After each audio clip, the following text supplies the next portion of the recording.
When a new team member joins, please stop spending all of your time going from board to board to board to manually having to add them to what they need to be added to. There is a way more efficient way of doing this, and in this very quick tutorial, I'm just going to explain how to do it.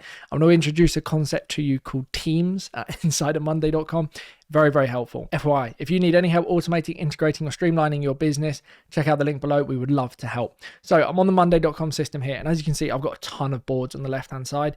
Now, imagine a new team member joined, and I had to manually add them to all of these boards. And then someone left, and I had to remove people. Then someone moved departments, and I had to manage it all that way. Complete waste of time. There's a way quicker way of doing all of this.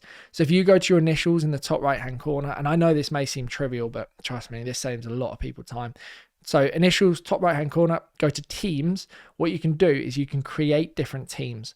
So if you press new team in the top left-hand corner, I'm just going to call this example team. And then we can invite team members to a team. I mean, obviously, right? So I can add a user. So let's say I add Molly as an example. So I'm going to add Molly to this example team here.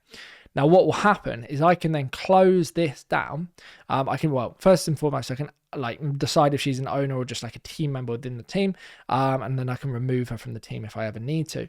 But what's most important here, before I jump ahead, there are some additional pieces of information. If this team wants a cool looking logo, they can have a cool looking logo. And if they want to change the cover, they can add a cover. I think you can even upload a cover. I might be wrong, but let's change this to green just as an example. You definitely upload a logo. So that's what you can do with teams. Now, what's the actual purpose? So if I go to this example quotes area on this system here and go to invite in the top right hand corner, what I can do is instead of just inviting the individual, I can actually just invite the team. So you can see here, I've invited the team, then I can make them the owner.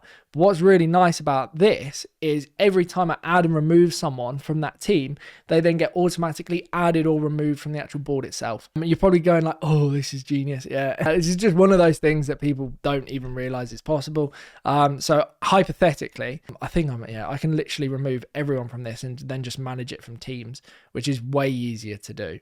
So as an example, if I remove Molly, Molly will still have access because she's in the example team. I could even remove myself and the same principle would apply. So hopefully that gives you some context on Teams. Quite interesting. Oh, it's not that interesting. It's just quite helpful. Like I said, if you need any help integrating, automating, streamlining your business, check out the link below. We would love to help. Thank you ever so much for taking this time to watch this video. Goodbye.